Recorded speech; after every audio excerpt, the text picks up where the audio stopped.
Hi friends, welcome to my channel సాహితీ మను vlogs. Hi అందరికీ, మీరు ఎలా ఉన్నారు? నేను బాగున్నాండి. ఈరోజు మా ఇంట్లో పులిహార చేసుకుంటున్నామండి. దానికి కావాల్సిన అన్నం ఉడుకుతుంది. చింతపండు ఇలా చక్కగా నానబెట్టుకొని ముందుగానే ఇలా పిసుక్కొని రసం తీసుకోవాలండి.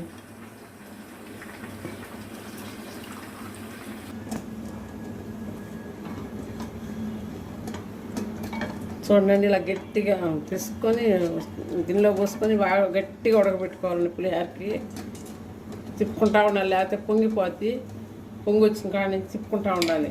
ఇలా పొయ్యి పెట్టుకొని ఉడకబెట్టుకోవాలండి. పులిహోరకి ఉంచుకోవాలండి. పులిహోరకి కొంచెం బిరుసుగా ఉంచుకోవాలండి. కొంచెం బిరుసుగా, అన్నం మెత్తగా కాకుండా. పులిహోరకి అన్నం ఇలా వార్చుకోవాలండి. వార్చుకొని మళ్ళీ కొంచెం నీరు తీసిన తర్వాత అన్నం పులిహోరకి రెడీ అవుతుంది. ఇలా గట్టిగా ఉడికిందండి. ఇందులోనే కొంచెం కళ్ళుప్పు వేసాను. పులుసులోనే వేసుకుంటే అన్నంలో బాగా కలుస్తుంది.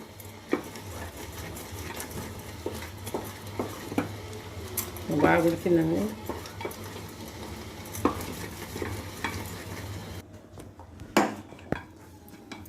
పులిహోరకి ఇలా గట్టిగా ఉడకబెట్టుకోవాలండి. ఇప్పుడు అన్నం ఆరేసుకున్నాం. పులిహోరకి పోపు పెట్టుకుందామండి.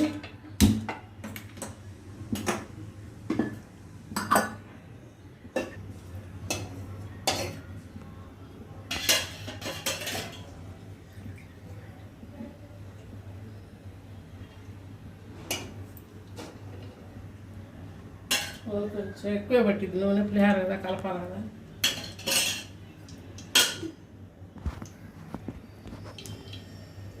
పదార్థాలు ఎండుమిరపకాయలు, పచ్చిమిరపకాయలు, ఆవాలు, మినపప్పు, వేరుశనగపప్పు, పచ్చెనగపప్పు, కరివేపాకు, ఇవన్నీ పులిహోరకి కావాలండి.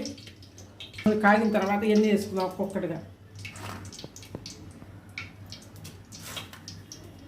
ముందు మినపప్పు వేసుకున్నాం.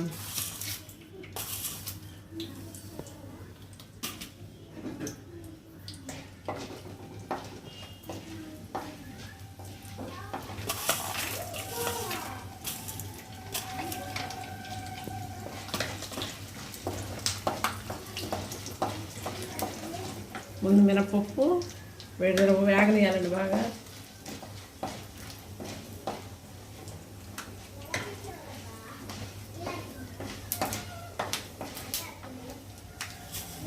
ఇప్పుడు పచ్చెనపప్పు కూడా వేసుకుంది.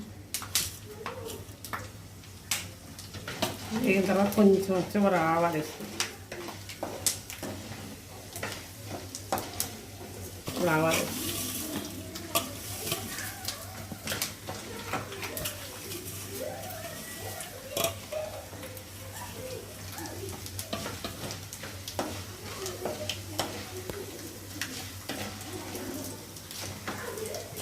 ఇప్పుడు ఎండుమిరపకాయలు వేస్తున్నాము.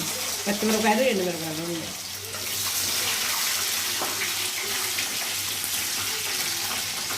కరివేపాకు,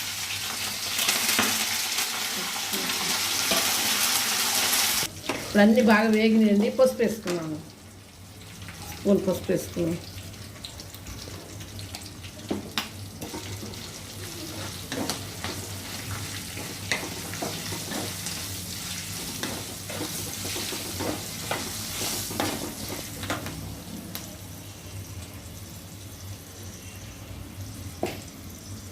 అంటే ఇప్పుడు పులిహోరలో పోసుకుంటామండి.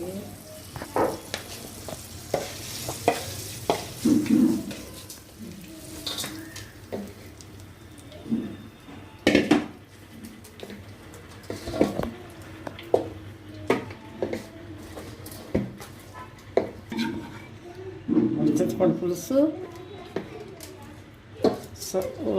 సాల్ట్ కూడా ఇందులోనే వేసాను. చింతపండు పులుసులోనే వేసాను.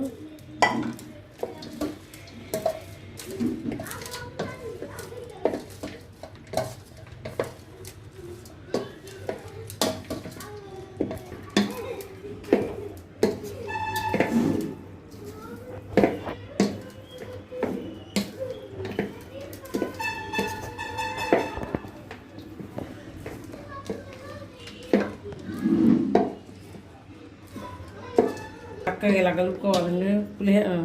పులిహోర జీలకర్ర వేసుకోకూడదు. ఆవాలు, పచ్చెనపప్పు, వేరుశనగపప్పు, పచ్చిమిరపకాయలు, మిరపకాయలు, కరివేపాకు అంతేనండి. చింతపండు పులుసు ఉడకబెట్టుకున్నాక అది కలిపాము. చూసుకొని తగ్గితే వేసుకోండి. కొంచెం ఉప్పు కూడా ఉడకబెట్టేటప్పుడు వేసేసాను. ఇప్పుడు పులిహోర రెడీ అయిందండి. ఇలా చేసుకోవాలండి పులిహోర. Thank you.